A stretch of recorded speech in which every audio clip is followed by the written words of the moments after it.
kako se borijo tisti za pokojnine, ki so se zdaj hvalili, da se borijo, kaže en podatek, ki je zelo zgovoren.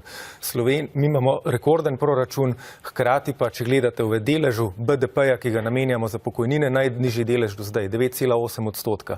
To je bistveno pod povprečjem EU, ki je 12,6%, in če nas primerjate z Avstrijo, ki ima 14,4%, ugotovite, da Slovenija kot družba za pokojnine namenja praktično pol manj.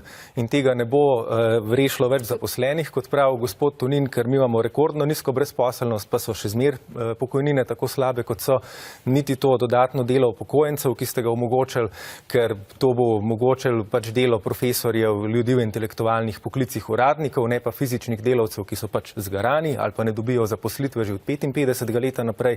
Kar je treba narediti, je to, kar smo se lani poleti zmenili, da bo narejeno. Vrniti vsaj pol tistega prispevka delodajalcev, ki ga jim je Drnovška vlada leta 1996 podarila. Rečeno je bilo in v koalicijski pogodbi piše 4-letni dvigi po 0,8% prispevka za pokojnine in invalidsko zavarovanje delodajalcev, ki je zdaj ta ukrep niga. In mi smo spraševali ministra Bertonclja celo leto, ko smo sodelovali z vlado, kdaj bo prišel z davčno reformo, ki bo pač ta ključen ukrep za izboljšanje pokojnin prinesla.